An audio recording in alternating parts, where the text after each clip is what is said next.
What's going on, everyone? It's Jeremy with JMed's Brick Clicks. I finally finished my little custom field sprayer. It's got the boom that folds in and out on the back. Let's take a look at it. I kind of lean more towards the John Deere brand stuff, but not always.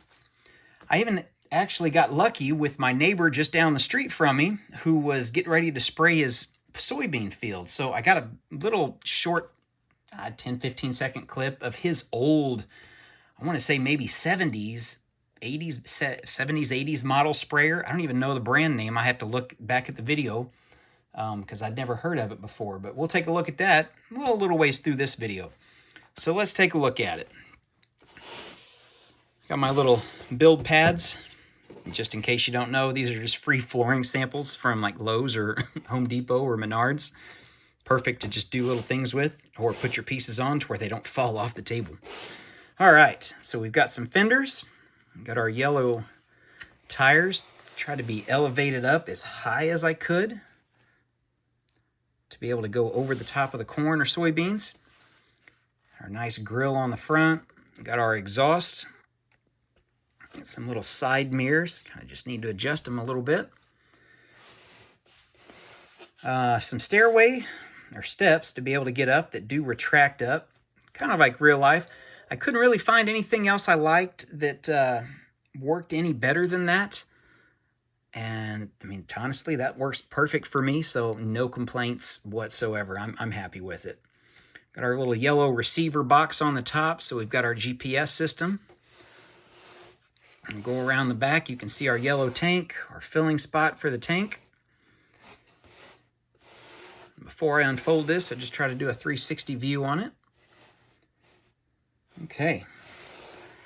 I got a couple things, so stay with me on this, because I know one comment that's going to be said, and I'm going to hold off on showing you for just another minute or two. So our boom. Can you see I use the little strings with the studs on it? Our boom comes down and folds out. And I'll actually do it like this so you guys can see it just a little bit better. And even comes out just a little bit farther to where we can spray the field. And I just pop that piece off. That is the only reason this little piece is on here, is just so it doesn't go down too far to where it doesn't hit the fenders, which is the only reason I put that piece there. So that's about as low. I can get it just a little bit lower. I'll try to manipulate it some. But I didn't want to put a lot of stuff under the machine because I wanted to keep that clearance level really high. So we're just going to stay right here. I can get it to go lower. I just need to mess with it a little bit more. One of the things you notice, the little tank. So we've got our hoses coming off the tank. All these little like lever pieces, or I don't even know what they're called. I think they're even used as suckers for some food when you put a 1x1 plate on them, or a 1x1 tile. So those pieces right there, that's what I used for all my sprayer heads. And you can see most of them are all at alignment. It's kind of hard to keep them all aligned, except my corner ones, which I've kind of got, because you kind of run out of space when you're doing this folding thing. This folding piece, you can see I use the old 1980s hinges on those, because this is the piece Lego doesn't have right now, that doesn't exist, is the tile on the top. Folding piece, that way it can fold flat. You don't have that. You have this piece, or the ratcheting piece, which does the same thing, that doesn't allow you to fold all the way back against itself. Piece Lego really needs to make to stay up with the times. I mean, it's sad to say, back in the 80s and 90s, we had some pieces that work better than some of the pieces today. So there's our boom. Just for reference, let's see let me get a base plate and see how wide this is, because I honestly don't know. Got a green base plate. So if we go right to the edge there, got about that. Let's see. If we start there, So we're roughly, yeah, pretty much exactly 1.5 base plates wide of a spraying area. I'll actually just move this on here so you can get a better idea of overhang on each side.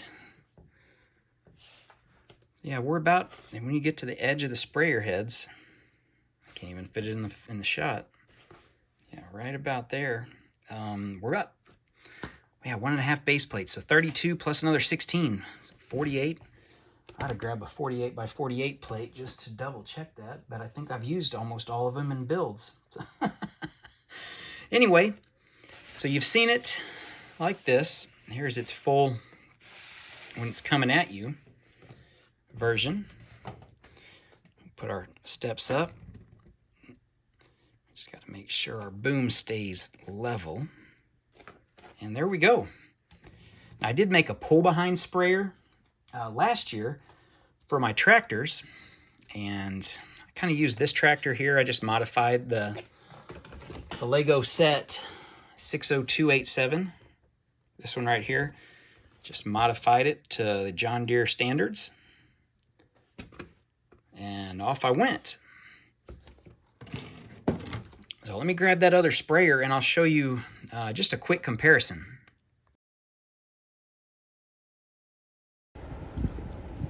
So here's my neighbor's sprayer. Pretty old looking design. Huh. I've never seen that design before. I don't even know what, oh, there's the brand name. Interesting. Now here's a sprayer I built last year. It's specifically for this tractor. I did a video on this too, so if you've already seen it, that's just a quick follow-up. But it folds out just like the other one. Same kind of sprayer head idea. Use the strings for my hydraulic lines. My little orange triangle for slow-moving vehicle. And it just folds in just like that. Have a little operator station up here. Perfectly set to be able to pull or be pulled by this tractor. And yeah, that right there is a Duplo brick. That's one of the few Duplo bricks. I only had a couple Duplo sets as a kid back in the 80s. Actually just incorporated it right there. I have another Duplo brick, and it's a big piece of hay that's in one of my barns. So anyway, finally upgrading the sprayer system on my Lego farm. Just wanted to show you that just for a comparison. Oh yeah, this one here, this line that's kind of going up to the pieces. When I hook this up, I just basically hook that up to there just so it looks like you've got some hydraulic lines attached to the tractor. Yeah, I think it looks pretty decent. Let me know what you guys think. Okay, back to the sprayer that we came here to see. Let me pop these out, move this away. So, showing you some videos and, not videos, pictures, kind of sporadically through here of what my resource material was. I'll show you how I fold this up. I did notice that most of these have a gray tank and not a yellow tank. And I know that's what the farmer, or the guy that really owns this, he's probably going to complain and say, well, they only make gray. Well, no, they don't only make gray tanks. There are yellow tanks out there. A lot of the toys, like Ertl would make, or some of the, whoever makes John Deere now, I'm not sure if it's still the Ertl company in Iowa or not. Yellow tanks, there's at least a couple versions out there, but to satisfy everybody, I did make a gray tank. So if it needs the gray one, we've got the gray one. If not, whatever. The only real catch here on how to do this, you have to make that piece go down. I'll just show you the little quick thing to that. Is you build this. So those two pieces, you got to have those, and you got to have one of those, because this piece just sits in here and can slide out unless you put that piece on, and those studs there keep that in place, just like that one, which you can see it's just a little bit inset unless I pull it out. So either way is fine, it don't matter. But yeah, just in case anybody wanted to look at the photos, or you see some of the photos that I'm adding here in the corners, yeah, I made a gray tank just to see. I'm going to leave the yellow tank on because I think that looks a lot better just on display with the other John Deere related stuff, just to keep that color scheme. But yeah, I did build a gray tank. So if you see this in the future and never see it again, I did build one at one point. Okay, let's get this thing folded up so you can see how it works. So we can bring it up, fold our ends together first. We'll bring it up, and then before I do that, I just wanted to show you the big, I think these are for trains, this piece of fencing here. And it works really well to be able to just kind of sit it on there, because I only need one side to sit it on, just to keep this thing from doing that, and the hinges from just releasing or maybe wearing over time. I did try originally doing this 4 wide on the wheels. You can see down here it's 6 wide now. I think 6 wide works way better, having that a lot wider frame. 4 wide only would have put a 2 stud gap down the center of it, and it just didn't look right. The top here, I tried to do 3 wide instead of 4, and it using the 1x1 or the jumpers, that piece right there, using those, it was just getting too complicated and too tall to where it wasn't looking right. I did add a door, you can see there, which can't really open. And yeah, that's one problem with this is the wheels. Let me show you the wheels. The way I mounted them is you need this piece here, this Technic piece. I got those off the Lego Pick-a-Brick, or the, yeah, Pick-a-Brick section on the website. And that's how I got it to the height that I needed. And then the fenders, I mean, those are easy, obviously easy enough to build. I think doing 6 wide worked with them too, and double wide, the 2x2 fenders, I think that looks decent as well. Anyway, it took me a while to build this, believe it or not. I build slow when I do custom stuff. So I have over 5 hours in this, probably closer to 6. Redoing it, adding it, fixing it, and thinking I'm good, and then going back after thinking about it for a day or two and thinking, yeah, I'll do 6 wide on the tires, or I need to add that smokestack, the exhaust, or maybe I need to add some window rear mirrors.